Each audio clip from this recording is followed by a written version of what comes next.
Hello बच्चों, सभी मेरे प्यारे स्टूडेंट्सों का इस नए प्लेटफॉर्म टॉपर्स वे प्लस में बहुत बहुत स्वागत है।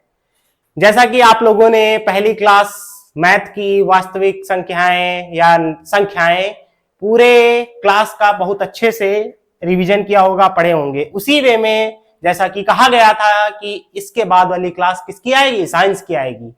अब साइंस में कौन सी क्लास आई है, किस क्लास की क्लास आई है, तो उसकी बात हम लोग करेंगे कि सबसे पहले हमने क्या किया है, अपने 10th क्लास के प्यारे प्यारे बच्चों के लिए एक प्यारी सी कक्षा बनाई गई है, जो कौन सी है, केमिस्ट्री का first chapter chemical reaction and equation, जो हम लोग आगे पढ़ने वाले हैं, जो किन किन छात्रों के लिए है, किन किन स्टूडेंटों के लिए है, UP board, CBSE board, ICSE board के सभी छात्रों के लिए है। तो इसी वे में हम लोग क्या करेंगे, क्लास को धीरे धीरे स्टार्ट करते हैं। अब जैसे हम लोगों ने देख लिया है, चैप्टर का नाम भी जान लिया है, चैप्टर के बारे में सुना भी होगा कहीं ना कहीं, लेकिन हमें क्या लगता है कि शायद आप लोगों ने ना सुना हो, तो हम एकदम जीरो लेवल से ऊपर स्टार्ट करना जा रहे हैं। आप लोग ध्यान से बस देखते जाइए और चीजों को समझते जाइए। चैप्टर का नाम क्या दिया हुआ था, केमिकल रिएक्शन एंड इक्वेशन, यही था कि नहीं था? तो अगर हम बात करें कि केमिकल क्या होता है, केमिकल रिएक्शन क्या होती है, इक्वेशन क्या होती है, ये क्या चीजें हैं, तो सबसे पहली बात हम लोग जानने की कोशिश करेंगे कि हमारे केमिकल रिएक्शंस क्या होती हैं। ये जो लिखा हुआ है ये आखिर है क्या चीज, तो इसको समझने के लिए हम लोग ऐसा कह सकते हैं कि when two or more elements react with each other and make a compound substance, that is called chemical reaction। क्यों? क्योंकि जो केमिकल्स होंगे वो किस फॉर्म में होंगे, एलिमेंट्स के फॉर्म में होंगे, एटम्स के फॉर्म में होंगे। वो क्या करेंगे, आपस में रिएक्ट करते जाएंगे, रिएक्ट करके क्या करेंगे, एक नया प्रोडक्ट बनाने की कोशिश करेंगे या बना लेंगे। तो वो कौन सा हो जाएगा, हमारा केमिकल रिएक्शन हो जाएगा। जैसे कि डेफिनेशन यहाँ पे लिखी गई है, क्या लिखी गई है, a chemical reaction is a process in which one or more substance reactants, मतलब कि जो सब्सटेंस होते हैं, जो रिएक्टेंट्स होते हैं, जो एटम्स होते हैं, वो क्या करते हैं, are converted into new substance, मतलब कि आपस में ही रिएक्ट करके एक नया सब्सटेंस बनाते हैं। उसी को हम लोग क्या कह देते हैं, प्रोडक्ट कह देते हैं। क्या कह देते हैं, प्रोडक्ट कह देते हैं, with different physical and chemical properties. अब यहां पे देखो, एक अच्छी बात तुम लोगों को देखने को क्या मिल रही है, बोला गया फिजिकल एंड केमिकल प्रॉपर्टीज। तुम लोगों का डाउट हो रहा होगा कि सर तो केमिस्ट्री पढ़ा रहे हैं, इसमें फिजिकल कहां से आ गया। तो आपकी जानकारी के लिए हम बता दें कि केमिस्ट्री में भी कई सारे पार्ट्स होते हैं, जैसा कि ऑर्गेनिक होती है, इनऑर्गेनिक होती है, इसी तरह से फिजिकल केमिस्ट्री भी होती है, और कौन सी भी होती है, केमिकल भी होती है। अब आगे हम लोग जैसा कि देखेंगे क्या होता है, कोई एग्जाम्पल ले लें। अगर एग्जाम्पल से हम लोग समझने की कोशिश करें तो उसको कैसे समझ सकते हैं, थोड़ी देर के लिए लेते हैं कि हमारे पास कोई एक एलिमेंट है, कोई भी एक एलिमेंट, मैंने सपोज दैट ले लिया Mg, ठीक, ले लिया। उसको हम लोगों ने किससे रिएक्ट कराया, पता है किससे रिएक्ट कराया, ऑक्सीजन से रिएक्ट कराया। अब जब ऑक्सीजन है तो ऑक्सीजन तो सिंगल फॉर्म में हो ही नहीं सकती, नहीं हो सकती कि नहीं हो सकती, हो सकती कि नहीं हो सकती, बताओ, नहीं हो सकती ना। तो क्या होगा, ये O2 रहेगा। O2 क्या डिनोट कर रहा है कि ऑक्सीजन जो हमारी किस स्टेट में है, गैसियस स्टेट में है। थोड़ी देर के लिए अगर जान ले कि हमारी स्टेट्स कितनी होती हैं, 3 स्टेट्स होती हैं। कौन कौन सी स्टेट 3 होती हैं, एक क्या होती है, हमारी सॉलिड होती है, एक लिक्विड होती है, एक कौन सी होती है, गैसियस स्टेट होती है कि नहीं होती है, बोलो भाई, गैसियस स्टेट होती है कि नहीं होती है। अब यहां पे मैंने क्या किया है, एक यहां पे एलिमेंट ये लिया है, एक एलिमेंट ये लिया है कि नहीं लिया है, ये दोनों क्या करेंगे, आपस में रिएक्ट करेंगे, उसके बाद क्या बनाएंगे, एक नया प्रोडक्ट बनाएंगे, जिसे हम लोग कह देते हैं 2MgO। ये देखो, अब यहीं से हम लोग दो चीजें सीख सकते हैं। मैंने क्या बोला, when magnesium and oxygen reacts with each other they makes क्या, magnesium oxide, that is called chemical reaction. समझ में आया, केमिकल रिएक्शन अच्छे से आ गया। कि केमिकल रिएक्शन क्या होता है? केमिकल रिएक्शन वो होता है जब हमारे दो या दो से अधिक सब्सटेंस या एलिमेंट्स आपस में रिएक्ट करके एक नया प्रोडक्ट बनाते हैं, वो क्या कहला देता है? केमिकल रिएक्शन कहला देता है। थोड़ी शॉर्ट फॉर्म में जान ले कि ये जो है, ये जो रूप लिखा हुआ है यहाँ पे, ये कौन सा रूप लिखा हुआ है? इक्वेशन का रूप लिखा हुआ है। लिखा हुआ है कि नहीं लिखा हुआ है? सभी लोग ध्यान से देखना है, यहाँ पे इक्वेशन का रूप लिखा हुआ है ना। इतना समझ में आया? अब आगे हम लोग देखते हैं कि आगे क्या बताया गया है। आगे भी मैंने एक एग्जांपल लेके तुम लोगों को अच्छे से समझाने की कोशिश की है कि नहीं की है? जैसे हम लोग वाटर पीते हैं, लेते हैं, ड्रिंक करते हैं, सब लोग पीते होंगे, पर डे पीते होंगे। पीते हैं कि नहीं पीते हैं? कुछ और पीते हैं? यही पीते हैं ना। तो ये कैसे बनता है, इसको देखने की प्रोसेस करते हैं। हमने क्या किया, H2 लिया। H2 क्या है? हाइड्रोजन है, हाइड्रोजन गैस है हमारी, ठीक है।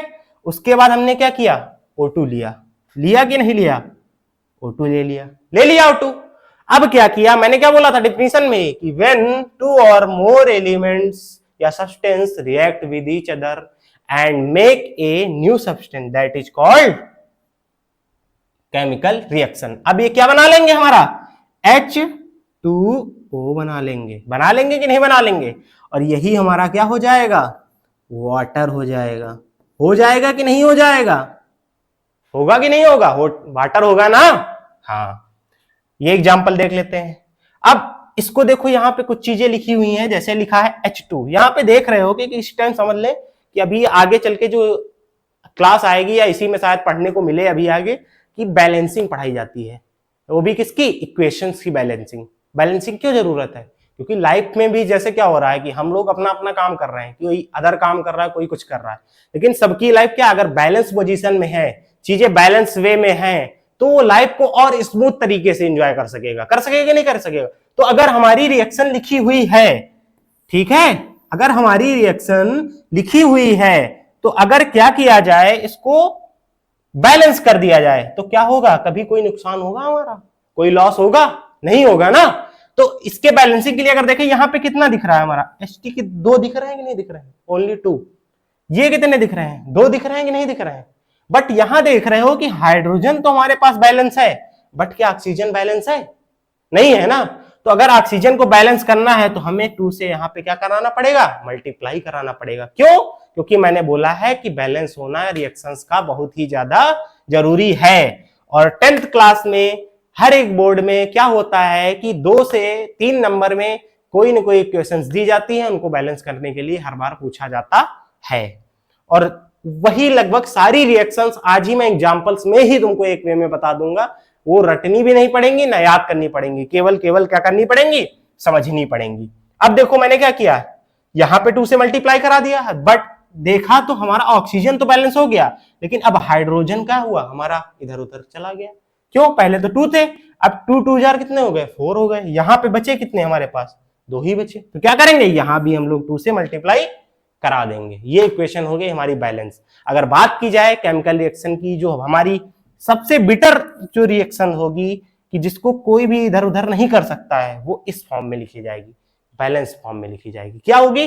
2H2 + O2 क्या बना लेगा? 2H2O बना लेगा। ठीक, अब हमें लगता है कि केमिकल रिएक्शन तो अच्छे में समझ में आ गया होगा।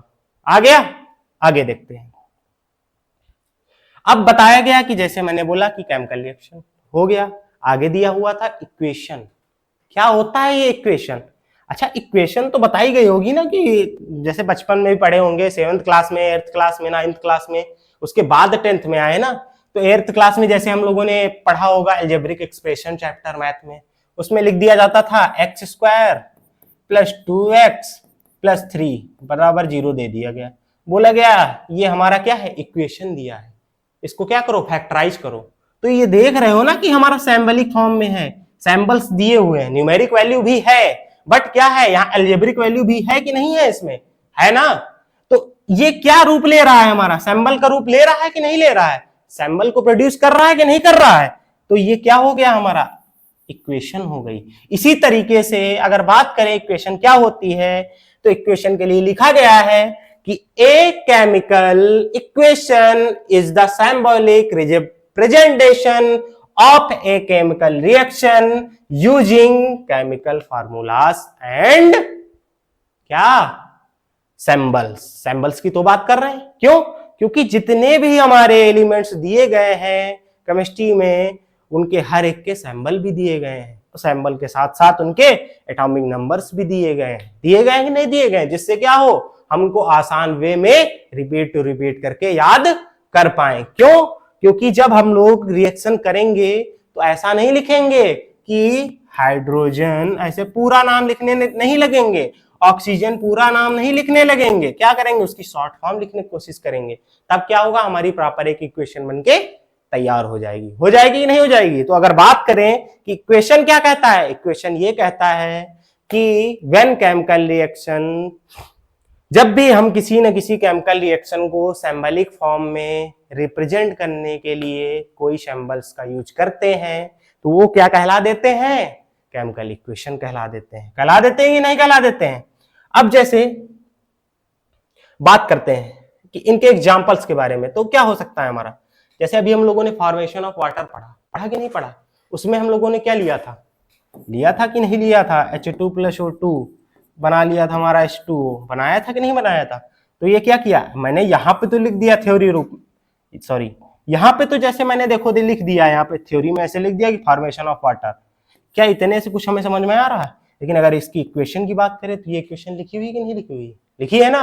आगे जैसे बात करते हैं कि बर्निंग ऑफ मैग्नीशियम, मतलब कि मैग्नीशियम का जलना, तो इसको भी अगर हम लोग मैग्नीशियम वगैरह का इंक्लूड करके इक्वेशन बनाने की कोशिश करें, इक्वेशन फॉर्म में लिख दें, तो वो हमारा क्या हो जाएगा, बर्निंग ऑफ मैग्नीशियम हो जाएगा। इसी तरह से बात करते हैं कि अगर हम लोग रस्टिंग ऑफ आयरन की बात करें तो ये क्या चीज होती है, थोड़ी देर के लिए समझने की कोशिश करेंगे कि रस्टिंग ऑफ आयरन क्या होता है। तो हमने देखा होगा कि इस टाइम पे क्या चल रहा है, रेनी सीजन चल रहा है कि नहीं चल रहा है, चल रहा है। तो रेनी सीजन में क्या होता है कि जो हमारी मेटल्स होती हैं, खासकर आयरन, क्यों, आयरन की अगर कोई भी रॉड हमारी है, मान लो सपोज दैट ये एक रॉड है, इस रॉड को अगर थोड़ा सा भी कहीं से वाटर मिला मतलब H2O मिला तो ये क्या हो जाएगा, तो रस्ट हो जाएगा कि नहीं हो जाएगा। और रस्ट भी होता है तो ऊपर ऐसे ऐसे ब्राउन कलर के सैंबल्स पड़ जाते हैं, उसे हम लोग क्या कह देते हैं, रस्टिंग कह देते हैं कि नहीं कह देते हैं, समझ में गए। ठीक, अब बात करते हैं, आगे दिया गया है यहां पे कि thermal decomposition of calcium nitrate.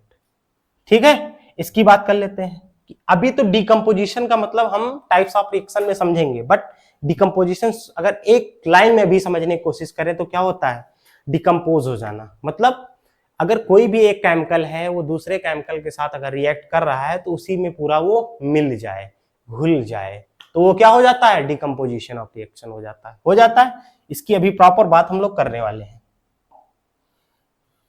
अब यहां पे एक लिखा हुआ है पॉइंट, जैसे मैंने लिखा है की पॉइंट्स, तो की पॉइंट्स में हम लोग क्या क्या देखने वाले हैं, पता है क्या क्या देखने वाले हैं, कि हमने तो बात कर ली, केमिकल रिएक्शन की बात कर ली, केमिकल इक्वेशन की बात कर ली, क्या ये जानने की कोशिश करी कि एलिमेंट क्या है, की नहीं की ना।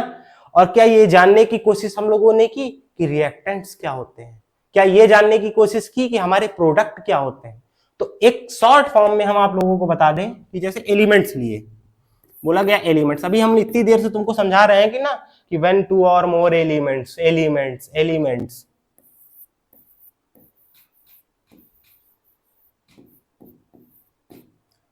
एलिमेंट्स क्या होते हैं, एटम्स से ही होते हैं। जैसे हाइड्रोजन हो गया, ठीक है, हीलियम हो गया, ठीक है, सोडियम हो गया, ठीक है, क्लोरीन हो गया, ये क्या है, हमारे एलिमेंट्स हैं कि नहीं है, ठीक है। और इसमें कुछ ना कुछ हमारे क्या होते हैं, गैसियस स्टेट में भी होते हैं ना, होते हैं। अब आगे बात कर लेते हैं कि एलिमेंट से ही तो मिलके हमारा क्या बनता है, एक नया कंपाउंड बनता है। कंपाउंड को ही हम लोग क्या कह देते हैं, प्रोडक्ट भी कह देते हैं कि नहीं कह देते हैं।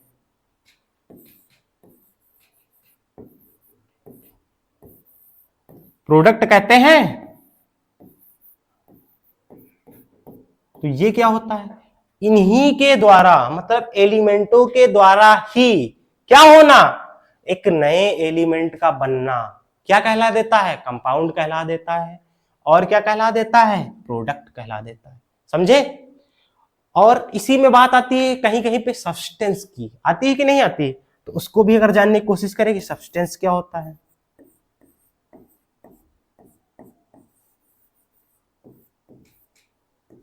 सब्सटेंस भी हमारा कभी कि ना कभी लगभग 95% में क्या बिलोंग करता है? वो भी एलिमेंट को ही बिलोंग करता है। क्यों? क्योंकि सब्सटेंस भी हमारा अदर सब्सटेंस से रिएक्ट करके कंपाउंड ही तो बनाएगा, प्रोडक्ट ही तो बनाएगा।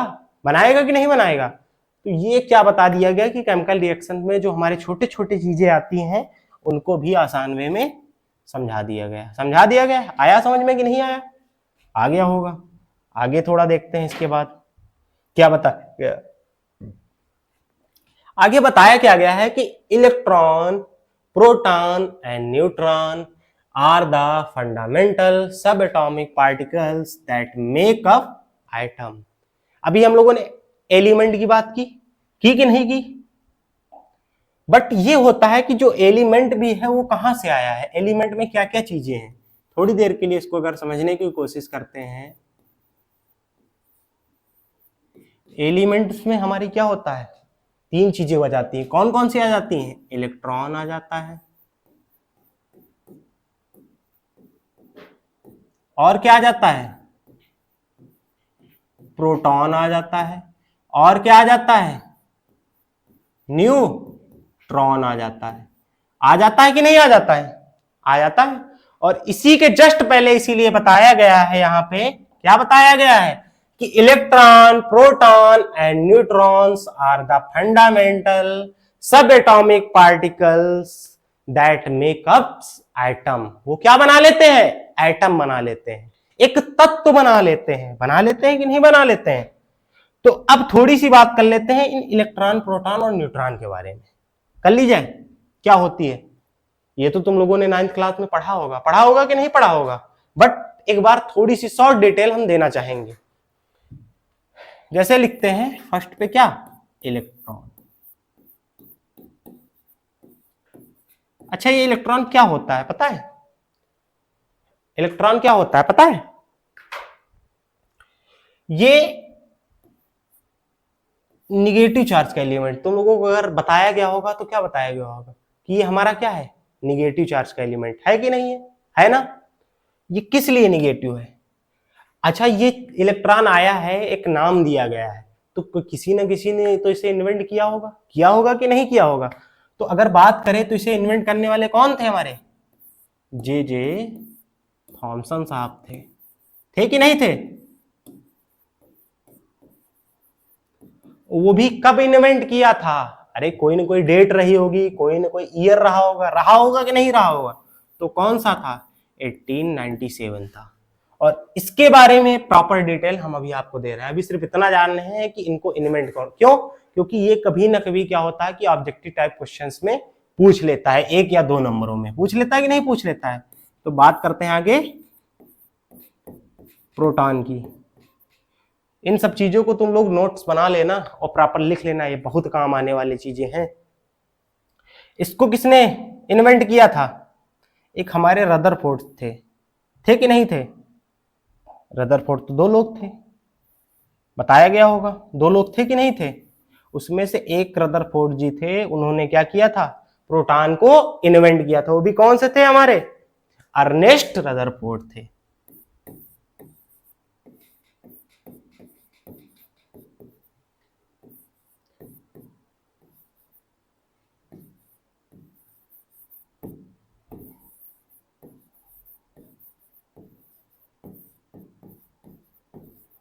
और कब किया था? इसकी भी कोई ना कोई डेट रही होगी।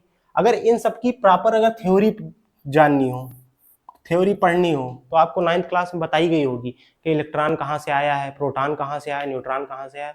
वो इतना ज्यादा इसमें इंपॉर्टेंट नहीं है, वो पूछा भी नहीं जाता है इतनी जल्दी। ठीक है, इसको इन्वेंट कब किया गया था? 1917 में किया गया था कि नहीं किया गया था? अब आगे लास्ट हमारा जो बचा हुआ है वो कौन सा बचा हुआ है? न्यूट्रॉन बचा हुआ है। अब अगर इसको कोई बताना चाहे, नहीं बता सकता। क्यों? क्योंकि लाइव क्लासें नहीं चल रही, नहीं तुम लोग कमेंट करते और आराम से पूछते। तो इसे कौन इन्वेंट किया है? जेम्स चैडविक सर ने।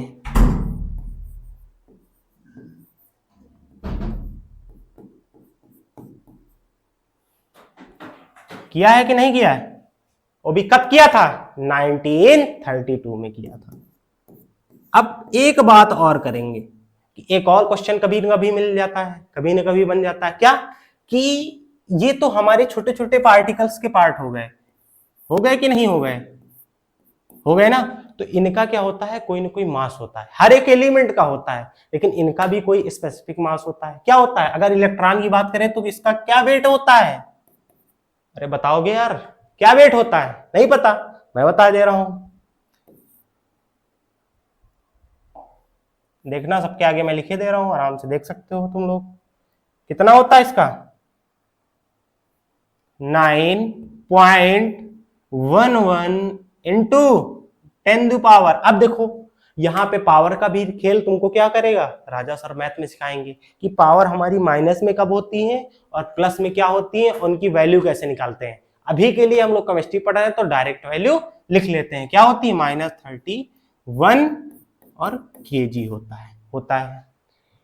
अभी हम लोग इसी के जस्ट बाद न्यूक्लियस पढ़ेंगे कि नहीं पढ़ेंगे? न्यूक्लियस में क्या होगा? हमारी तीनों चीजें आएंगी। क्या क्या आएगा? इलेक्ट्रॉन भी आएगा, प्रोटॉन भी आएगा और न्यूट्रॉन भी आएगा। अगर एक लाइन में जानने की कोशिश करें तो इलेक्ट्रॉन हमारा निगेटिवली चार्ज होता है, प्रोटॉन हमारा पॉजिटिवली चार्ज होता है और न्यूट्रॉन जो होता है वो क्या होता है? न्यूट्रल होता है।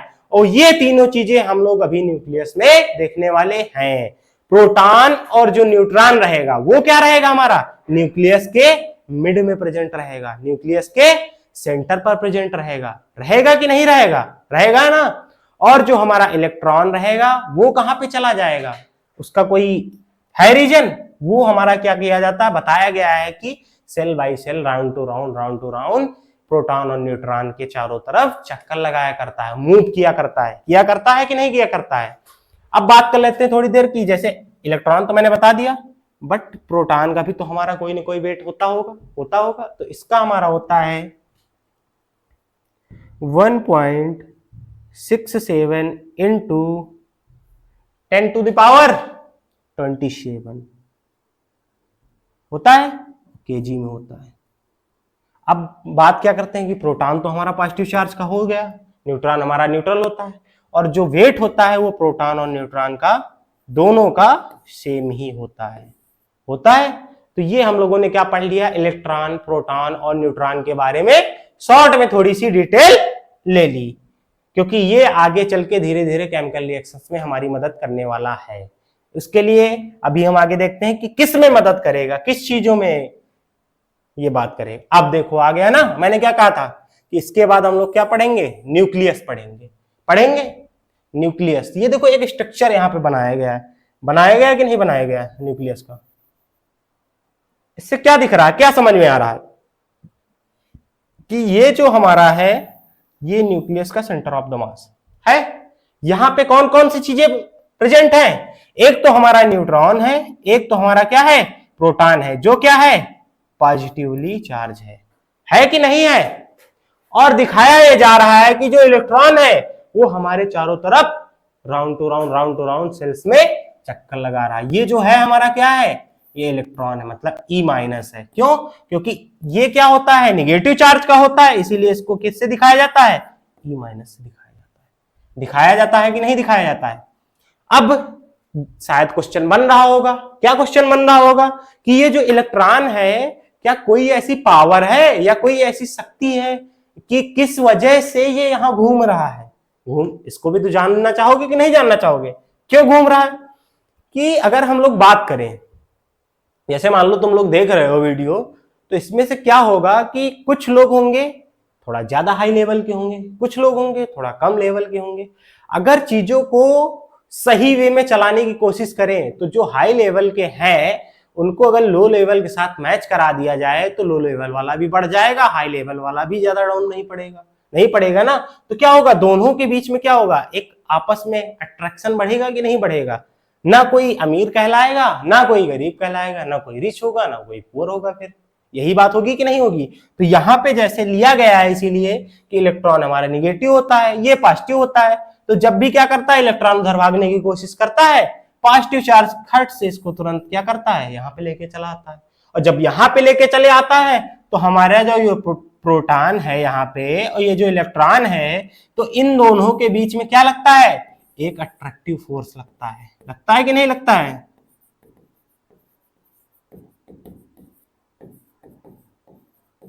और यही फोर्स है इस चीज का रीजन कि ये क्या करता है, इसको चारों तरफ राउंड अप चक्कर लगवाने की कोशिश करता रहता है।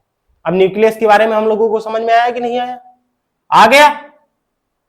आगे चले देखें। अब थोड़ी सी बात कर लेते हैं, न्यूक्लियस का बहुत बड़ा रोल है केमिकल रिएक्शन में।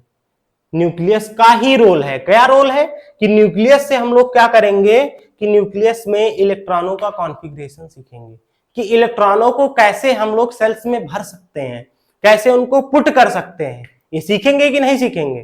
ठीक, तो इसको क्या कर सकते हैं यहां पे कि थोड़ी देर के लिए हम बनाना चाहेंगे न्यूक्लियस का फिगर।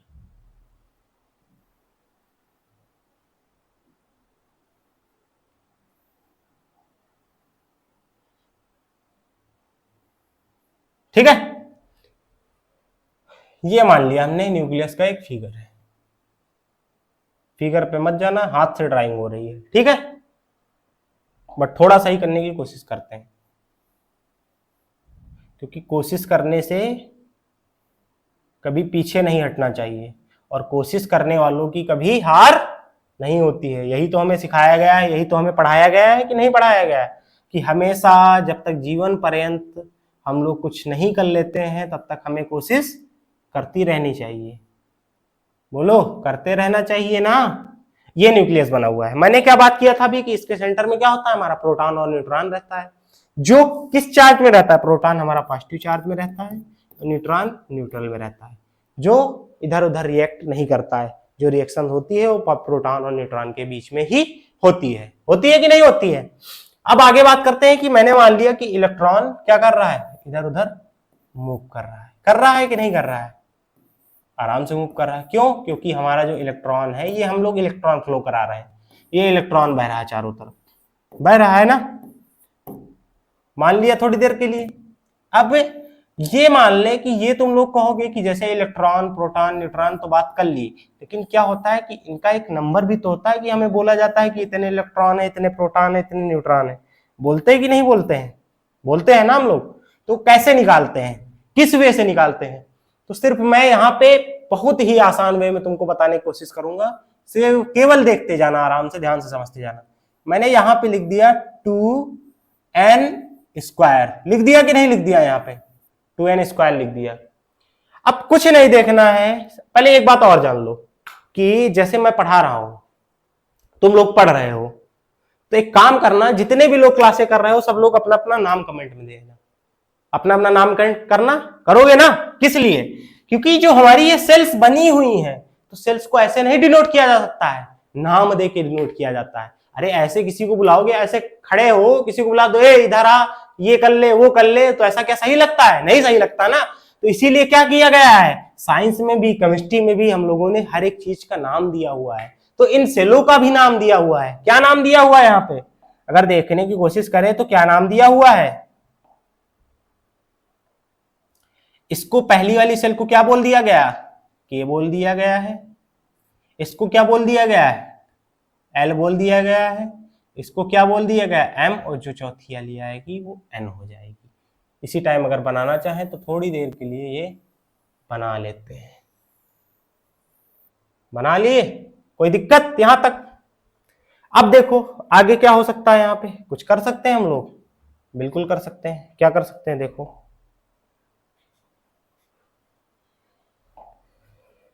एक फार्मूला यहाँ पे लिखा गया है, तुम लोग उसको देखने की कोशिश करना एक बार।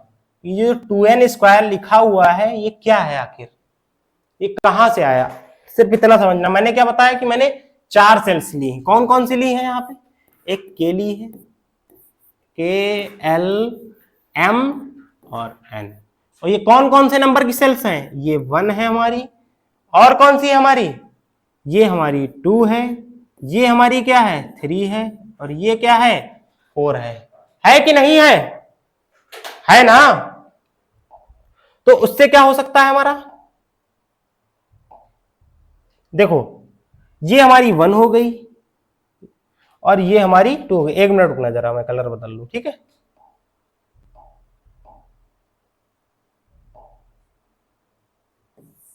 ठीक, अब दिख रहा होगा अच्छे से। अब बात करते हैं कि मैंने क्या किया, के को 1 माना, एल को 2 माना, एम को 3 माना, इसको 4 मान लिया। अब यही जो हमारा है कि 1 2 3 4, ये क्या है, नंबर ऑफ सेल है। क्या है हमारा, number of cell, number of classes जो चातुर्य पे ये बनी हुई है गोल गोल, दिख रही है कि नहीं दिख रही सर्कुलर फॉर्म में, तो इन्हीं को ये मान लिया गया। और डॉट डॉट डॉट डॉट जितना आगे हमें जरूरत पड़ती जाएगी वो बनाते जाएंगे। इतना यहां पे समझ में आया। अब आगे देखते हैं। थोड़ी देर के लिए फिगर हमारी आंखों के सामने से ओझल हो गया, मतलब गायब हो गया, चला गया, विलीन हो गया कि नहीं हो गया। तो यहां पे फिर से लिखे दे रहे हैं तुम लोगों को कि पीछे ना जाना पड़े। 2n² था कि नहीं था। मैंने क्या बात किया कि n यहां पे क्या है हमारा, 1 है, 2 है, 3 है, 4 है, डॉट डॉट डॉट जहां तक हमको जरूरत पड़ती जाएगी। ठीक है, कोई दिक्कत। अब देख लेते हैं आगे इनको पुट करने का तरीका। तो ये जो इतनी देर से मैं लिख रहा हूं, ये क्या है हमारा, बोलो भैया ये क्या है हमारा, ये जो लिखा हुआ है ये क्या है, यही तो हमारा इलेक्ट्रॉनों को फिल करने का फार्मूला है। कैसे कि मैंने अगर मुझे लेना है कि फर्स्ट वाली सेल में कितने इलेक्ट्रॉन आने, तो इसके लिए क्या होगा, हमें लिखना पड़ेगा 2n² लिखना पड़ेगा। तो हमको लोग क्या लिखेंगे, 2 इंटू एन की जगह पे क्या लिखेंगे, क्योंकि 1 है, ये देखो दिया हुआ कि नहीं दिया हुआ है, इंटू 1 रख दिया। अब 1 का जो स्क्वायर होता है वो हमारा 1 ही होता है, तो क्या हो जाएगा 2 इंटू 1 इज इक्वल टू क्या हो जाएगा 2 ही तो होगा। इससे हमें पता चल गया कि जो हमारी फर्स्ट क्लास होगी उसमें कितने इलेक्ट्रॉन आ सकते हैं, 2 आ सकते हैं। अब n बराबर 2 के लिए बात कर लेते हैं कि सेकंड क्लास में हमारे कितने इलेक्ट्रॉन आएंगे। फिर से वही फार्मूला लिखा 2n², इसको क्या लिख सकते हैं 2 इंटू 2 का स्क्वायर क्या हो सकता है 2 इंटू 4, मतलब कि 8। अब यहां पे क्या बताया गया कि सेकंड क्लास में हमारे कितने आ सकते हैं, 8 इलेक्ट्रॉन आ सकते हैं। ठीक, इसी तरीके से अगर निकालना हो n बराबर 3 के लिए कि हमारी थर्ड वाली क्लास में कितने इलेक्ट्रॉन आ सकते हैं, थर्ड वाली सेल में कितने आ सकते हैं, तो क्या होगा 2 इंटू n² था कि नहीं था वहां पे, तो 3 का क्या हो जाएगा स्क्वायर हो जाएगा, तो 2 हो जाएगा इंटू 3 का स्क्वायर क्या होता है 9 होता है कि नहीं होता है, तो क्या हो जाएगा 18। मतलब थर्ड वाली सेल में हमारे कितने आ जाएंगे 18 इलेक्ट्रॉन्स आ जाएंगे कि नहीं आ जाएंगे। अब इसके आगे देख लेते हैं, फोर्थ वाली के लिए थोड़ा देख लेते हैं।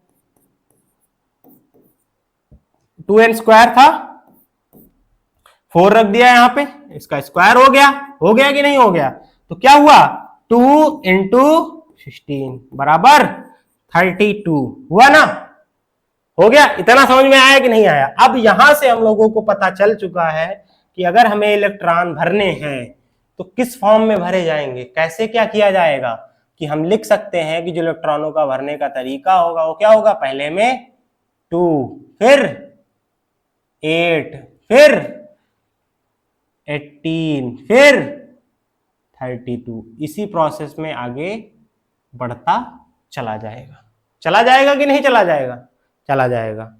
अब यहीं पे कुछ एग्जाम्पल देख लेते हैं। इससे पहले एक छोटी सी बात कर लेते हैं, एक छोटी सी डिफिनेशन है वो जान लेते हैं।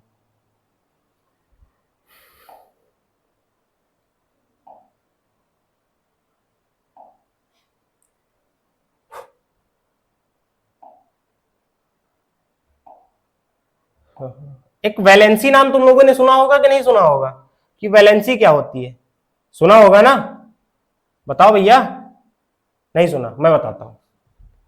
तो वैलेंसी क्या होती है, वैलेंसी एक केमिस्ट्री की ऐसी सबसे इंपॉर्टेंट चीज है, या ऐसी एक एनर्जी है जो क्या करती है, एलिमेंट्सों को आपस में अट्रैक्ट करती है। जो अगर हम बात करें यहाँ पे ये पूरा समझ में आया यहां तक? इसमें कोई दिक्कत किसी को भी? अब देखो वैलेंसी की बात कर लेते थोड़ी देर पहले कि ये जो वैलेंसी दी हुई है तो क्या लिखा हुआ है यहाँ पे कि valency is the combining capacity. मतलब कंबाइनिंग कैपेसिटी, कैपेसिटी मींस क्या होती है? हम लोग बोलते हैं नहीं हमारी कैपेसिटी कितनी है, मान लो हमें रनिंग करनी है, ठीक है, तो हम थोड़ी देर के लिए मान लेते हैं कि हमें रनिंग करने के लिए हम 10 किलोमीटर रनिंग कर सकते हैं पर डे, ठीक, या तुम 20 किलोमीटर कर सकते हो। वो क्या है, हमारी एक कैपेसिटी है कि नहीं है?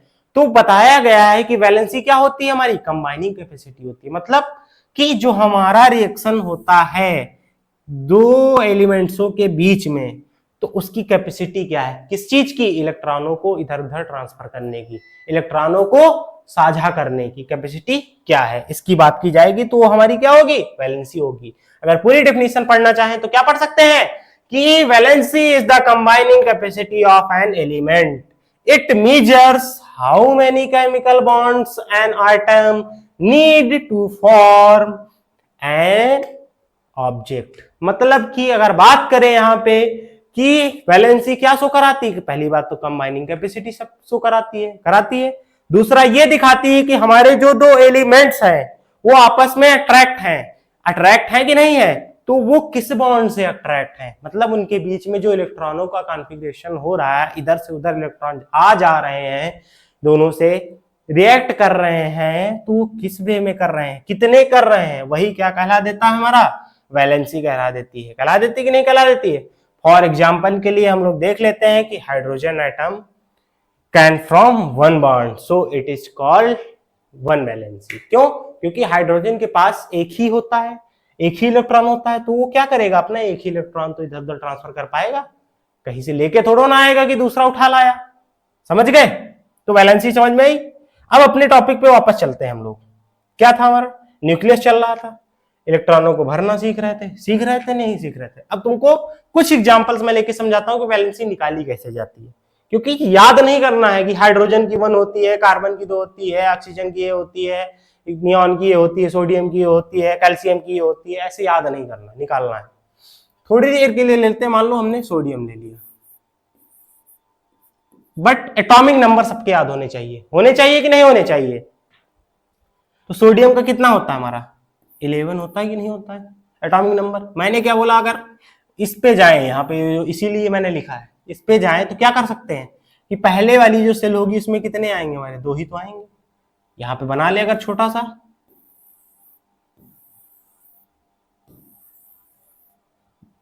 तो पहली वाली जो है इसमें कितने आएंगे, 2 आएंगे, तो मैंने क्या किया, 2 इलेक्ट्रॉन भर दिए।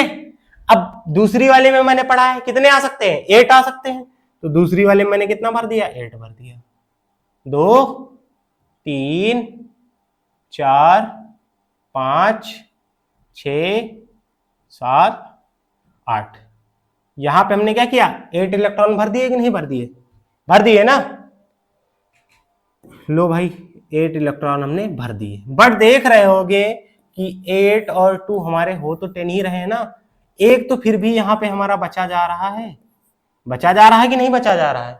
उस एक को क्या कर सकते हैं यहां पे, अब देखो क्या होगा कि एक इलेक्ट्रॉन इसके पास बच रहा है, बट आगे वाली जो हमारी सेल है, थर्ड वाली सेल, उसमें अगर इलेक्ट्रॉन्स को क्या करना है, आपस में जुड़ना है, तो उसके लिए उसे 17 इलेक्ट्रॉन्स की नीड होगी। 17 नहीं, कम से कम 7 की तो होनी ही चाहिए। क्यों? अब ये 7 क्यों लिख दिया हमने, इसका भी तो रीजन जान लो ना कि ये 7 लिखा क्यों। 7 इसलिए लिखा है कि केमिस्ट्री में बताया गया है कि जो हमारा होता है, इलेक्ट्रॉन्स जो होते हैं वो ज्यादा से ज्यादा कंडीशन में कितनी वैलेंसी शो करा सकते हैं, 3 या 4। ज्यादातर कंडीशन 1 और 2 तो कराते ही हैं, 3 भी कराते हैं, और ज्यादा जाएगा तो 4। क्यों? क्योंकि कुछ एलिमेंट्स होते हैं ऐसे जो रिएक्ट नहीं भी करते हैं, और कुछ ऐसे होते हैं जिनमें क्या होता है कि 4 ही लास्ट में होता है। अब या तो 4 वो डोनेट कर दें या 4 किसी से ले ले, अगर डोनर करेंगे तो प्लस माइनस होगा। इसका जान लो कि ये प्लस माइनस कब आता है। आप देखो ये एक है इसके पास, या तो या किसी से 7 लेके आए या अपना एक किसी को दे आए, यही तो कर सकता है ना। हम ये जानने की कोशिश करेंगे कि अगर मान लो तुम्हें कोई काम करना है, अगर वो काम तुम्हारा 2 चीजों से हो रहा है, कोई भी हमें वर्क करना है, मान लो कोई नया स्टार्टअप डालना है, तो 2 वे से, सपोज दैट, क्योंकि मैथ के स्टूडेंट हो सभी लोग, सपोज कर सकते हैं, थोड़ी देर के लिए कर सकते हैं कि नहीं कर सकते हैं। तो कोई स्टार्टअप हमें नया डालना है, वो दो तरीके से हो सकता है, उसके टू वेज है, ठीक, दो रास्ते हैं। एक क्या है कि किसी से हम लोग क्या करें, बहुत सारा पैसा लेके आए तब स्टार्टअप डालें, या क्या करें कि थोड़ा सा जो हमारे पास पैसा है वो किसी को दे दें जाके, ऐसा कर सकते हैं, तब भी स्टार्टअप हो सकता है। तो ये बताओ कि बहुत सारा पैसा किसी से लेके आना अच्छी बात है, या जो थोड़ा हमारे पास है उसको दे दिया जाए और नया स्टार्टअप शुरू कर लिया जाए, वो बेटर है कि ये बेटर है? हमारे हिसाब से क्या बेटर है कि जो हमारे पास थोड़ा सा भी है उसको क्या कर दिया जाए, दे दिया जाए। जब वो दे देंगे तो हमारा नया स्टार्टअप बन जाएगा। तो इसीलिए अगर बात कर रहे हैं यहाँ पे कि इसके पास कितना बचा था, एक बचा था कि नहीं बचा था, तो ये क्या करेगा, वो एक इलेक्ट्रॉन दूसरे को देने की कोशिश करेगा, ना कि किसी से 7 इलेक्ट्रॉन लेने की कोशिश करेगा। अब बात आती है ये प्लस माइनस वाली वैल्यू कहां से आ जाती है, क्योंकि सबके ऊपर लिखा नहीं रहता, जैसे Na के ऊपर लिख देते हैं हम लोग +1, ठीक। अभी आगे चल के Cl में आएगा तो लिख देते हैं क्लोरीन के ऊपर -1, सोडियम के ऊपर +1। ये कहां से आता है, इसका क्या रीजन होता है प्रॉपर, ये अगर जानना चाहें कि इसका प्रॉपर रीजन क्या होता है तो हम लोग जान सकते हैं कि नहीं जान सकते हैं। देखो इसने क्या किया, एक दिया है, तो ये तो पहले से भी बताया गया, बहुत जगह बताया गया है कि जो देने वाला होता है, जो डोनर होता है, जो डोनर पार्टिकल होता है वो बड़ा होता है। क्यों, ऐसे अगर हिंदी में भी बात करना चाहें तो जो दाता होता है वो बड़ा होता है, और जो ग्राही होता है मतलब जो ग्रहण करता है, जो चीजों को लेता है, मतलब तुम बैंक में जाओगे, वहां से लोन लेके वापस आओगे तो तुम ऋणी रहोगे कि नहीं रहोगे, लोनर रहोगे कि नहीं रहोगे, लोन में डूबे रहोगे ना। तो तुम किस कंडीशन में चले जाओगे, पहले बात तो तुम लोन लेके आए, उसके बाद तुम माइनस में जाओगे कि नहीं जाओगे, जाओगे ना भाई माइनस में। बट अगर तुम क्या करो, 10,000 उधार लेने की बजाय किसी को 1 रुपया भी दान कर दो, डोनेट कर दो, तो तुम क्या रहोगे, हमेशा बड़े रहोगे। क्यों, क्योंकि तुमने डोनेट किया है कि नहीं किया, तुमने चीजों को डोनेट किया है, तो तुम क्या हो, डोनर हो। डोनर क्या होता है, हमेशा पॉजिटिव चार्ज होता है। तो सोडियम की जो हमारी वैलेंसी यहां पे शो होगी तो क्या लिख सकते हैं, +1। समझ गए। अब आगे बात करें, एक और एग्जांपल ले लेते हैं। जैसे थोड़ी देर के लिए मैंने क्या किया, क्लोरीन ले लिया, अभी बात की थी ना क्लोरीन, माइनस लगा हुआ है यहां पे, इसको भरने की कोशिश करते हैं। मैंने माइनस लगाया पहले से ही,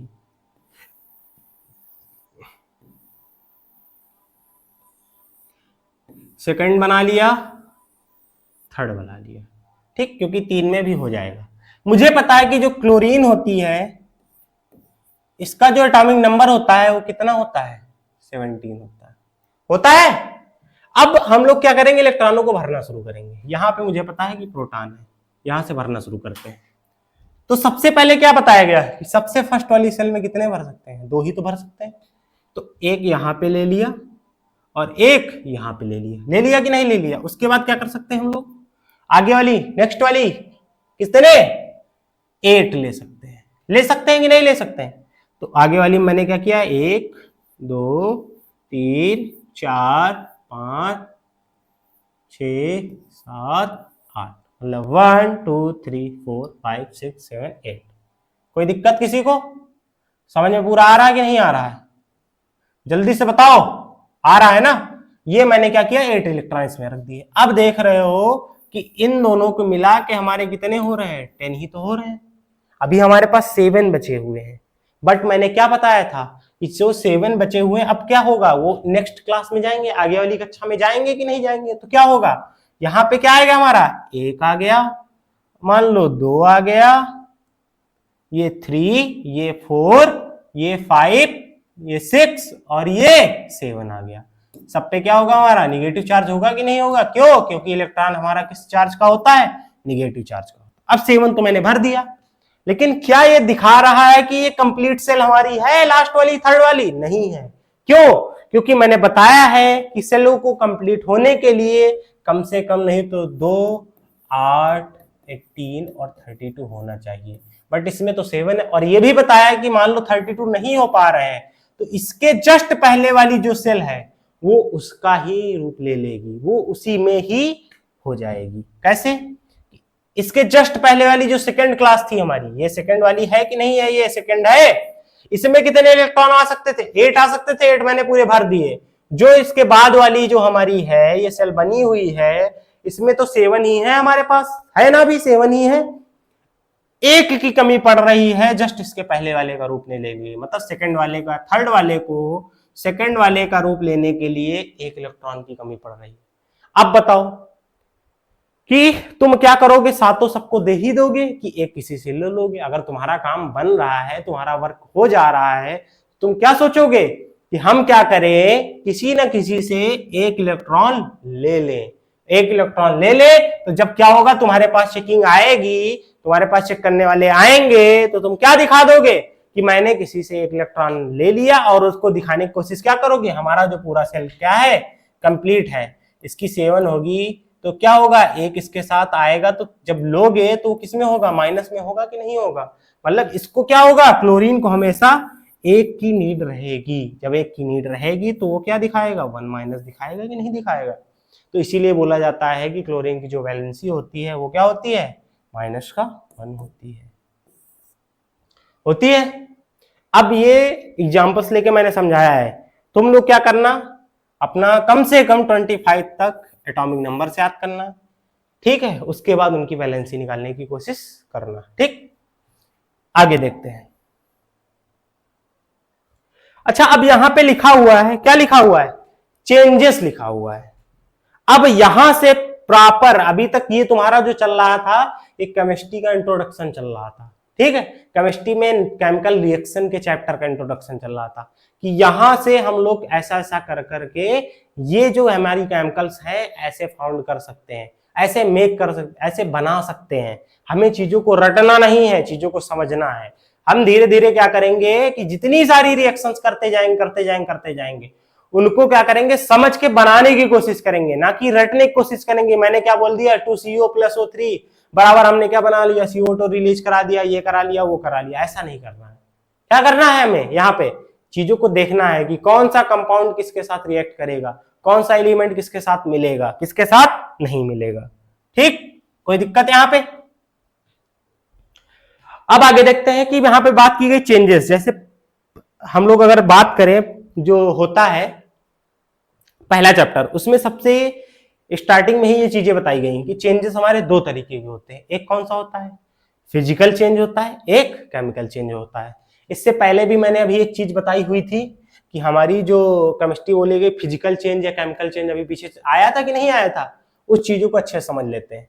बोले गए फिजिकल चेंज, तो फिजिकल चेंज क्या है, is a change in the size, shape or state of a substance without changing its chemical composition.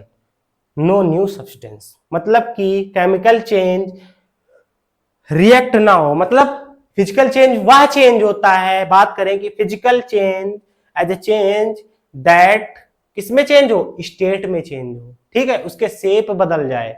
Shape का मतलब समझ रहे हो, आकार। मान लो अभी हमारी एज क्या है, सपोज दैट 21, 22 है, ठीक है? क्या होगा 10 इयर्स बाद, क्या हम इसी तरह रहेंगे, या 20 इयर्स बाद इसी तरह रहेंगे? नहीं रहेंगे। क्यों? हमारा शेप बदलेगा, हमारा आकार बदलेगा। बदलेगा कि नहीं बदलेगा? और बात कर लेते हैं स्टेट। स्टेट हमने जैसे बता रखी है कि हमारी कितनी होती है, 3 होती है। कौन सी होती है, सॉलिड होती है, लिक्विड होती है, गैस होती है। मान लो कि हमारे पास क्या है, एक छोटा सा, जैसे सबके पास, सबके घर पे फ्रिज होगा अप्रॉक्स, धीरे धीरे, कि उसमें एक दिया रहता है कि ये क्या है, आइस क्यूब रखने वाला है। मतलब कि इसमें वाटर रख के लगा दो, इसमें छोटे छोटे क्या होगा, आइस क्यूब निकल आएंगे। निकल आएंगे कि नहीं निकल आएंगे? उनको क्या खाने में बहुत मजा आती है, छोटे छोटे आते ही नहीं निकल आते हैं। तो उन आइस क्यूब को जो हम लोग अपने माउथ पे रखते हैं, खाने की कोशिश करते हैं, थोड़ी देर बाद वो क्या होता है, लिक्विड में बदल जाते हैं कि नहीं बदल जाते? मैंने तो यहाँ पे क्या किया था, सॉलिड था, और थोड़ी देर बाद वो किसमें बदल गए, लिक्विड में बदल गए कि नहीं बदल गए? तो क्या हुआ, उनकी स्टेट बदली कि नहीं बदली? तो वही चीजें हमारी क्या कहला देती हैं, फिजिकल चेंज कहला देती हैं। जैसे यहाँ पे लिखा भी गया है, मेल्टिंग आइस इनटू वाटर, आगे बॉइलिंग ऑफ वाटर, ठीक? कोई दिक्कत? अब वो बॉइलिंग ऑफ वाटर किसके द्वारा होगा, टेम्परेचर होगा। टेम्परेचर में हम लोग अगर जितना ज्यादा टेम्परेचर देते जाएंगे वाटर को, तो क्या होगा, हमारा वाटर और ज्यादा गर्म होता जाएगा, धीरे धीरे वो क्या होगा, वेपराइज होना शुरू हो जाएगा। वो किस में स्टेट में बदलने जाएगा, लिक्विड से गैसियस स्टेट में बदल जाएगा कि नहीं बदल जाएगा। अब आगे देखते हैं कि हमारा बात की गई है यहाँ पे केमिकल चेंज की, बात की गई है कि नहीं की गई है। अब ये केमिकल चेंज क्या होता है हमारा, इसकी बात करते हैं। बोला गया chemical change is a change in which one or more new substance are formed without different properties. ठीक है, इसमें देख लेते हैं कि केमिकल चेंज हमारी वो चेंज होता है जिसमें वन और मोर सब्सटेंस धीरे धीरे प्रोसेसों में बदलते रहते हैं एक न्यू सब्सटेंस। वो हमारा क्या कहला देता है, केमिकल चेंज कहला देता है। एग्जाम्पल के लिए रस्टिंग ऑफ आयरन के बारे में मैंने अभी बताया ही है। ये बोला गया कर्डिंग ऑफ मिल्क, मतलब दही का जमना, ये भी क्या है, एक केमिकल चेंज है। कैसे है, लोग तो कहेंगे कि मिल्क रहता है वो एज ए लिक्विडी शेप का रहता है, और जो हमारा दही होता है, जो कर्ड होता है, वो एक्वस रहता है, मतलब ज्यादा लिक्विड रहता है ना ज्यादा वो सॉलिड रहता है, मिड वाली स्टेट रहती है, जिसे हम लोग एक्वस लिख भी देते हैं। लिख देते हैं कि नहीं लिख देते हैं, ऐसे डिनोट करते हैं ना, एक्वस बीच में ब्रैकेट में लिखना होता है। तो वो कैसे होता है, क्यों, क्योंकि उसमें कुछ ना कुछ एंजाइम्स रिलीज होते हैं, कुछ ना कुछ हमारे एक बैक्टीरियाज होते हैं जो रिएक्ट करते हैं, जिनसे केमिकल फॉर्म बनती है, तभी जाके दही बनता है। ठीक है, अब आगे बात करते हैं सबसे जरूरी बात।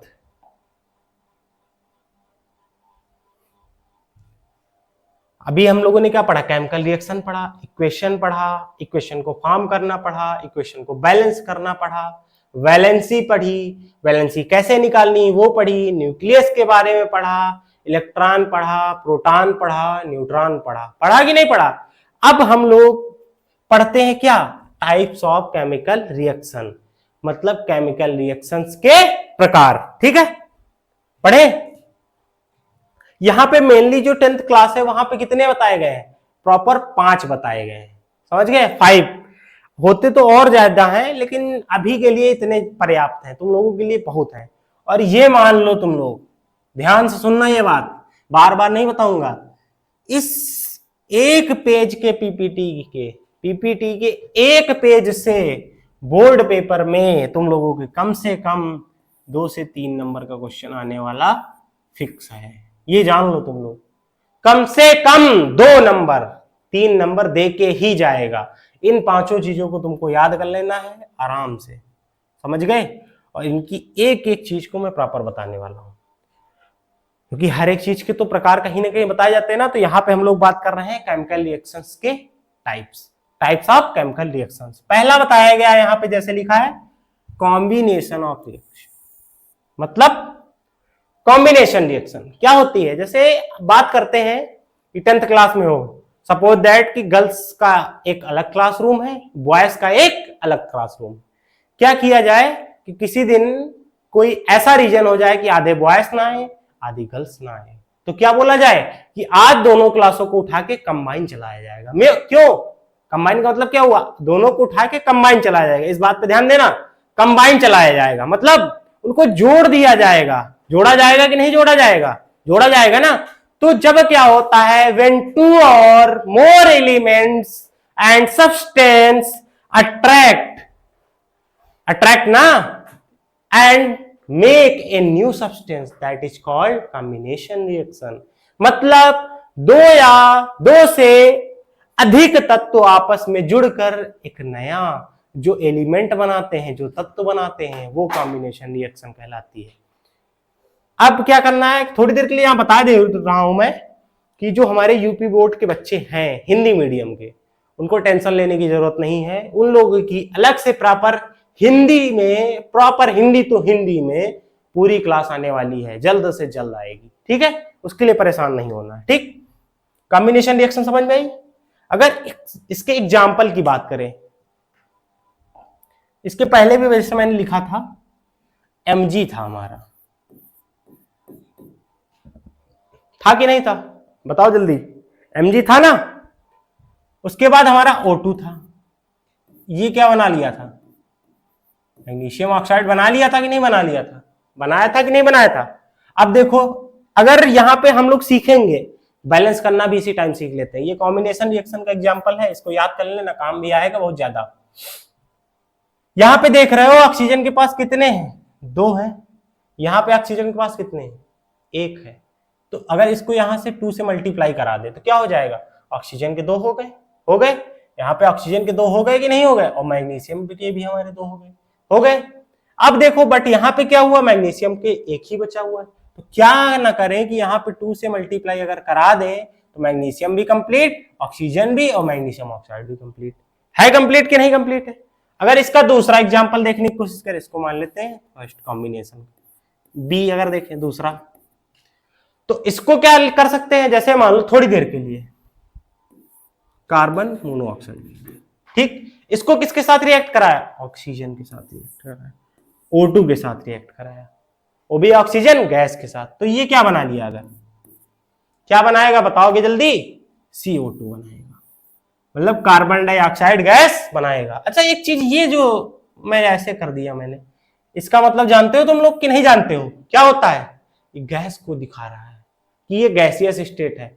और अच्छा ये बताओ, ये गैसियस स्टेट दिखाता क्यों, इसके पीछे रीजन रहा होगा ना कोई, कैसे बना दिया, क्यों दिखाता है, क्यों, क्योंकि जैसे मान लो कि मैं यहाँ पे पढ़ा रहा हूं, अभी कोई सॉलिड है, ये हमारा जो पैनल है, ये जो बोर्ड है, ये सॉलिड है कि नहीं है, इसको इधर उधर हटाना चाहेंगे तो थोड़ी दिक्कत होगी कि नहीं होगी। बट इसी के बाद अगर समझ लो कि हमारे पास एक बॉटल है, बॉटल है, बॉटल में वाटर रखा हुआ है, रखा हुआ है कि नहीं, वो रखा हुआ है, बॉटल ठोए, bottle bottle bottle bottle bottle, थोड़ी देर के लिए मान लेते हैं कि ये हमारे पास एक बॉटल है ना, बॉटल है, इसमें हमारा वाटर भरा पड़ा है, सॉलिड वाला समझ में आया कि ये पैनल है, अगर इसको इधर उधर मूव करेंगे हमें थोड़ा एनर्जी की जरूरत पड़ेगी, दिक्कत पड़ेगी, बट ये बॉटल है, इसमें वाटर है, अगर इसका हम ये हटा दें और यहां से फेंकने की कोशिश करें तो जाएगा ना, कुछ दूरी तक जाएगा। ऐसा तो नहीं है कि ये पूरा रूम क्रॉस कर दिया, पूरा स्टूडियो क्रॉस कर दिया, उस स्टूडियो में गिरा जाके या उस क्लास में जाके चला गया, नहीं जाएगा ना, नहीं जाएगा ना। इसके बाद समझने की कोशिश करते हैं, बट अगर गैस हुई हमारी, तो गैस क्या होती है, वो हर जगह फ्लो होने की कोशिश करती रहती है, करती रहती है कि नहीं करती रहती। इसीलिए दिखाया जाता है कि जो हमारी गैस होती है वो ज्यादातर ऊपर जाने की कोशिश करती है। क्यों, एटमॉस्फेयर में गैसीय तो है सारी, है कि नहीं, और भी चीजें हैं, लेकिन गैसों की जो वैल्यू है वो काफी ज्यादा है कि नहीं है, इसलिए सैंपल का यूज किया जाता है। दोबारा मत पूछना मुझसे कभी और ना बोलना, ठीक। अब देखो इसके पहले, अब एक रिएक्शन हमारी कॉम्बिनेशन समझ में आ गई, दूसरी हमारी क्या बोली गई, डिकम्पोजिशन, डिकम्पोजिशन। अच्छा डिकम्पोजिशन से कुछ याद आ रहा है, यहां पे बताना कि सब लोग कमेंट में करना कि कौन कौन लोग थोड़ा विलेज से बिलोंग करते हैं, गांव से बिलोंग करते हैं, ठीक, ठीक है, बिलोंग करते हैं तो वहां पे क्रॉप वगैरह होती कि नहीं होती, वीट होता है, पैडी होता है, मतलब धान और गेहूं होता है कि नहीं होता है। तो उसमें हमारे क्या होते हैं, फर्टिलाइजर्स यूज होते हैं कि नहीं होते हैं, फर्टिलाइजर्स यूज होते हैं कि नहीं होते हैं। अगर उन फर्टिलाइजर को देखो, अगर आज मॉर्निंग के टाइम पे उन फर्टिलाइजर को हमारी जो क्रॉप्स की फील्ड है उसमें डाल दिया जाए, उसके बाद 2 से 3 घंटे या 4 घंटे बाद वहां जाके देखा जाए तो कुछ भी नहीं मिलता। क्यों, क्योंकि वो सारी चीजें किसमें, हमारी जो सॉयल है, जो मिट्टी है, उसमें डिकम्पोज हो जाती है, पूरी तरीके से घुल मिल जाती है, मिल जाती है कि नहीं मिल जाती है, वो क्या कहला देता है, डिकम्पोजिशन ऑफ रिएक्शन कहला देता है कि नहीं कहला देता है। इसका अगर एग्जांपल समझने की कोशिश करें तो CO3 ले लिया। अब ये बताओ तुम लोग कि CaCO3 क्या पढ़ सकते हैं, कैल्शियम कार्बोनेट पढ़ सकते हैं कि नहीं पढ़ सकते हैं। तो ये जब क्या होगा, डिकम्पोज होगा या अलग अलग, अब देखो डिकम्पोज एक और चीज भी होती है कि चीजों को अलग अलग वे में बदलना, जैसे कोई एक एलिमेंट है हमारा, वो डिकम्पोज हो गया, मतलब अपने ही तत्वों में टूट गया, अपने ही एलिमेंटों में बट गया, अलग अलग हो गया। जैसे ये यहाँ पे देख रहे हो कैल्शियम कार्बोनेट है ना, पूरा एक कंपाउंड बना हुआ है, ये किसमें टूटेगा, CaO हो गया, ठीक। और क्या चीज हमारे पास बच जाएगी, कार्बन डाइऑक्साइड गैस बच जाएगी, जो कहां हो जाएगी, चुपचाप भाग जाएगी, निकल जाएगी, समझ गए। अब देखो एक तो एग्जाम्पल ये हो गया, एक एग्जाम्पल से और समझने की कोशिश करते हैं। अच्छा एक ले लिया हम लोगों ने क्या, FeSO4, फेरस सल्फेट ले लिया। अब ये किस चीज में हमारा डिकम्पोज होगा, मतलब किन पार्टिकलों में टूटेगा, किसमें टूटेगा, FeO3 टूटेगा कि नहीं टूटेगा। उसके बाद अब देखो ये Fe2O3 होगा, क्यों, क्योंकि ऑक्सीजन की अगर वैलेंसी निकालने तुम लोग जाओगे यहाँ पे तो ऑक्सीजन की वैलेंसी 2 होती है कि नहीं होती है। तो अगर इसको लिखना ही है हमें तो क्या लिखेंगे, Fe2O3 फेरिक ऑक्साइड, ठीक है।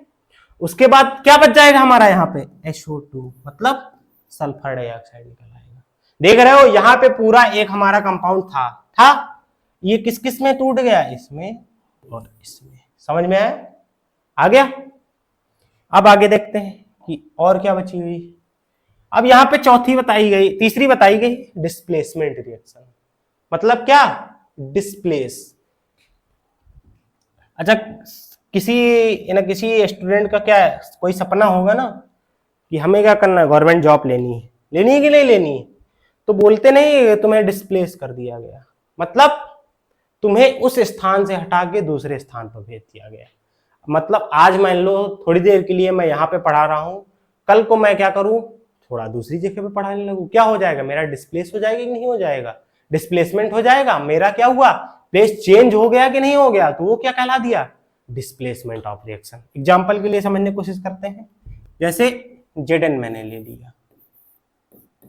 अब Zn क्या होता है हमारा, जिंक होता है कि नहीं होता है, और ये किसके साथ रिएक्ट करना चाहेगा, कॉपर सल्फेट के साथ, SO करना चाहेगा, कोई दिक्कत, सॉरी SO4 हो गया, ठीक। और ये किसके साथ रिएक्ट करेगा, अब मैंने क्या बोला, ये डिस्प्लेस हो जाएगा, मतलब चीजें बदल जाएंगी नहीं बदल जाएंगी, तो क्या होगा, Zn जो होगा वो किसके साथ रिएक्ट करेगा, SO4 के साथ, तो क्या बना लेगा, Zn SO4, और जो कॉपर रहेगा वो हमारा अलग से निकल जाएगा, ठीक, कोई दिक्कत यहां पे, ठीक है, डन। अब एक और चीज देख लेते हैं कि अभी एक और हमारी बची हुई है, अभी 2 बची हुई है, कौन किसी, एक बची हुई डबल डिस्प्लेसमेंट। तो डिस्प्लेसमेंट तो समझ में आया ना कि डिस्प्लेसमेंट क्या होता है, कि एक जो प्लेस है, फिक्स है मेरा ये प्लेस, ठीक है, मैं कल को क्या बदलू, दूसरी जगह पे जाके टीचिंग करने लगू, तो हमारा डिस्प्लेसमेंट हो गया कि नहीं, प्लेस बदल गया कि नहीं बदल गया। अब यहीं पे आ गया डबल डिस्प्लेसमेंट, मतलब कि व्हेन 2 और मोर, इसमें क्या होगा, मोर कंपाउंड्स की जरूरत पड़ेगी, तो वो उसमें क्या होगा, चीजें एक दूसरे के साथ इधर उधर हो जाएंगी, ये इसके साथ जुड़ जाएगा, वो जो दूसरा आएगा वो दूसरे के साथ जुड़ जाएगा, ठीक है। मान लो मैं हूं, मेरे यहाँ पे 2 फ्रेंड्स खड़े हुए हैं, ठीक, एक इधर खड़ा हुआ है, एक इधर खड़ा हुआ है, ठीक, दोनों फ्रेंड है, और एक नया आदमी यहाँ पे आ गया, तो क्या बोला जाए कि ये वाला जो फ्रेंड है उसके साथ जुड़ गया नए आदमी के साथ, थोड़ी देर बाद एक और नया आदमी आया, ये जाके उसके साथ जुड़ गया, थे तो हमारे दोनों फ्रेंड, लेकिन दोनों अलग अलग जाके जुड़ गए कि नहीं जुड़ गए, तो ये क्या हो जाएगा, हमारा डबल डिस्प्लेसमेंट हो जाएगा। इसके अगर एग्जाम्पल की बात करें, देखना यहाँ पे, ये तो हमारा हो गया क्या, ओनली डिस्प्लेसमेंट, ठीक। इसके बाद बात करेंगे क्या, डबल डिस्प्लेसमेंट की। अब जब डबल डिस्प्लेसमेंट यहां पे होगा तो चीजें इधर उधर जाएंगी कि नहीं जाएंगी, ले लेते हैं थोड़ी देर के लिए क्या, AgNO3 सिल्वर नाइट्रेट, 3 है तो नाइट्रेट कहेंगे इसे, ठीक है, नाइट्रोजन डाइऑक्साइड मत बोलना है इसे। ये किसके साथ रिएक्ट करेगा, NaCl के साथ रिएक्ट करेगा, मतलब सोडियम क्लोराइड के साथ रिएक्ट करेगा, तो क्या बनाएगा, अब Ag है, मैंने क्या बोला, दोनों का क्या होगा, स्थान परिवर्तित होगा, प्लेस चेंज होगा, तो जो Ag होगा वो किसके साथ रिएक्ट करेगा, Na के साथ रिएक्ट करेगा, क्यों रिएक्ट करेगा, सॉरी, Ag जो होगा वो किसके साथ रिएक्ट करेगा, Cl के साथ रिएक्ट करेगा, क्यों, क्योंकि Ag जो होता है वो पॉजिटिव चार्ज का होता है, Cl जो होता है वो हमारा निगेटिव चार्ज का होता है कि नहीं होता है। अब यहां पे एक और चीज हम लोग करा सकते हैं, थोड़ी देर के लिए देखना, इतना आया समझ में, थोड़ी देर के लिए अगर इस पूरे को ले लिया जाए, NO3 को ले लिया जाए थोड़ी देर के लिए ले लिया जाए, और इस Na को भी ले लिया जाए, तो Na क्या होता है, प्लस का होता है, NO3 हमारा माइनस होता है, तो ये प्लस जो पॉजिटिव चार्ज रहेगा वो निगेटिव के पास जाएगा कि नहीं जाएगा? तो जो न्यू बनेगा तो क्या बनेगा? AgCl, मतलब सिल्वर क्लोराइड बनेगा। और क्या बन जाएगा यहां पे? NaNO3 बन जाएगा, सोडियम नाइट्रेट बन जाएगा। बन जाएगा कि नहीं बन जाएगा? देखो यहां पे सारी चीजें समझ में आई। पॉजिटिव चार्ज नेगेटिव के साथ गया, चीजों को देख के भी चलना है, समझना भी है, रटना नहीं है कि हमने बोल दिया सिल्वर नाइट्रेट था, सोडियम क्लोराइड साथ रिएक्ट हुआ, आगे जाके उसने क्या बना लिया? सिल्वर क्लोराइड बना लिया और हमारा सोडियम नाइट्रेट बना लिया। ऐसा नहीं बोलना, समझना भी है क्या होता है। समझ गए डबल डिस्प्लेसमेंट? अब हमारी एक और बची हुई है, उसको भी जान लेते हैं थोड़ी देर के लिए। लास्ट वाली क्या है? Oxidation reduction reaction. ऑक्सीडेशन और रिडक्शन, इसको जानने के लिए यही देख लेते हैं।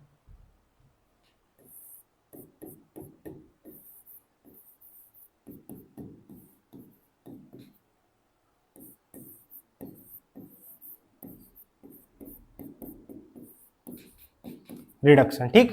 अगर प्रॉपरली लाइन टू लाइन चीजों को बात करने की कोशिश करें, समझने की कोशिश करें, तो ऑक्सीडेशन का मतलब क्या है?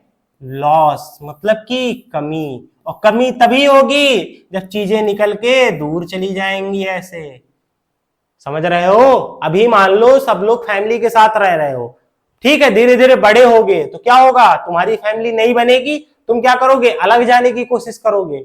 करोगे कि नहीं करोगे? तो इसमें क्या होगा? किसी और का लॉस नहीं होगा, पेरेंट्स का नहीं होगा, तुम्हारा लॉस होगा। क्यों? क्योंकि तुम पेरेंट्स से दूर जा रहे हो। बट ऐसा किसी को करना नहीं है, ठीक है। और रिडक्शन जो होगा उसका मतलब क्या होगा? वो चीजों को गेन करने की कोशिश करेगा। क्या करेगा भाई? यहाँ पे गेन करने की कोशिश करेगा। तो ये क्या आएगा? इसके साथ भागता हुआ इधर चले आएगा। समझ गए? अगर मान लो अभी तुम 10th क्लास में हो, कल को बड़े होगे, मैरिज होगी, आगे फैमिली तुम्हारी बढ़ेगी। बढ़ेगी कि नहीं बढ़ेगी? जिस जिस की बढ़े भाई, सबकी नहीं बढ़ेगी। मान लो कोई नहीं करना चाहेगा, लेकिन बढ़ेगी ना, तो बढ़ेगी। तो तुम लोग ये करना कि कहीं अलग मत जाना, आराम से पूरी फैमिली के साथ रहना। तुम्हारा क्या होगा? गेन होगा। हमेशा क्या होगा? तुम बढ़ोगे आगे। इसके लिए एक छोटा सा एग्जांपल ले लेते हैं, ठीक? क्या ले लेते हैं? कोई एग्जांपल है? बहुत सारे एग्जांपल्स मैं बता चुका हूं, और हो भी सकते हैं, बहुत सारे हो सकते हैं, ठीक। थोड़ी देर के लिए ले लेते हैं, जैसे copper oxide plus H2 dash. अब देखो ये क्या बनाएगा हमारा? ये जो है ये क्या है? प्रॉपर कॉपर है कि नहीं है? कॉपर है ना। ये हमारा जो है ऑक्सीजन है, और ये क्या है? H2 है। तो हमें दिख रहा है कि O जो होगा वो ऑक्सीजन के साथ रिएक्ट करेगा। ऑक्सीजन के साथ जब रिएक्ट करेगा तो क्या बनाएगा? पहली बात तो यहां क्या बना लेगा? H2O बना लेगा, मतलब वाटर बना लेगा। बना लेगा कि नहीं बना लेगा? और जो कॉपर होगा वो बेचारा हमारा अकेले हो जाएगा यहाँ पे। समझ गए? समझ गए कि नहीं समझ गए? यहां से क्या हुआ? ऑक्सीजन निकला और हाइड्रोजन के साथ रिएक्ट किया, ठीक है। यहां पे क्या बना लिया? वाटर बना लिया, और कॉपर हमारा अकेला बच गया, ठीक। यहां तक चीजें समझ में आई? समझ में आ गई कि नहीं आ गई? कोई दिक्कत? बताओ भाई, किसी को कोई दिक्कत? अब देख लेते हैं कि आज हम लोगों ने कितनी सारी चीजें पढ़ी। पढ़ी कि नहीं पढ़ी? क्या पढ़ा? केमिकल रिएक्शन पढ़ा, पहले पढ़ा ना। उसके बाद केमिकल इक्वेशन भी पढ़ा। और इसको जानने के लिए हम लोगों ने क्या पढ़ा? इलेक्ट्रॉन पढ़ा, प्रोटॉन पढ़ा, न्यूट्रॉन पढ़ा, न्यूक्लियस भी पढ़ा। पढ़ा कि नहीं पढ़ा? यहाँ पे न्यूक्लियस भी पढ़ा। उसके बाद उससे हम लोगों ने क्या सीखा? वैलेंसी निकालना सीखा। वैलेंसी से हमने क्या किया? इलेक्ट्रॉन भरना सीखा। इलेक्ट्रॉनों से हमें पता चल गया कि कौन सा किसके साथ रिएक्ट करेगा, किधर कितने कितने बॉन्डिंग बनेगी, और किस किस एलिमेंट के साथ कौन कौन से पेयर अप रहेंगे। समझ गए? उसके बाद हमने क्या पढ़ा? चेंजेस पढ़े, फिजिकल चेंज पढ़ा और केमिकल चेंज पढ़ा। फिर उसके पहले हम लोगों ने क्या पढ़ा? क्या पढ़ा भाई? टाइप्स ऑफ रिएक्शंस पढ़ा, जिसमें हम लोगों ने 5 टाइप्स पढ़े। पांचों के मैंने एग्जांपल लेके समझा दिए। और इसके प्रॉपर आप लोगों के जो नोट्स होंगे कमेंट करके बताइएगा कि आप लोग को उसी पे पिनअप करा दिए जाएं या टेलीग्राम ग्रुप पे प्रोवाइड कराए जाएं। पूरे नोट्स आपको टेलीग्राम ग्रुप पे बन जाएंगे। 1 से 2 दिन के अंदर अंदर सारे नोट्स डलवा दिए जाएंगे। वहीं पे आप लोग ज्वाइन होते रहिए और नोट्स लेते रहिए, ठीक है। कोई दिक्कत यहां तक? और जैसे आगे हम लोग जान लेते हैं कि अब जो हमारी नेक्स्ट क्लास आने वाली है जल्द से जल्द, वो हमारी मैथ की क्लास आएगी, ठीक है। अभी इससे पहले जो आई थी वो भी मैथ ही की आई थी, अब इसके बाद मैथ आएगी, फिर से हम एक नई क्लास आपके लिए लेके आएंगे, ठीक है। तो हम यही कहना चाहेंगे कि बस चीजों को समझते हुए चलिए और डेली बेस पे काम करिए। कोई काम पेंडिंग में, ये क्लास आई है तो इसके नोट्स बनाओ और तुरंत रिवाइज करो, ठीक है। और ज्यादा से ज्यादा क्या करो, चैनल को लाइक करो, शेयर करो और सब्सक्राइब करो। क्यों? क्योंकि क्या होता है कि जब चैनल लाइक करोगे, शेयर करोगे, सब्सक्राइब करोगे, तो जो हमारा ये फ्री कंटेंट का सिलसिला चल रहा है, फ्री टीचिंग का सिलसिला चल रहा है, सब जगह के हर एक बच्चों को ये मिलना चाहिए, ठीक है। कोई दिक्कत? आराम से, ठीक। Thank you.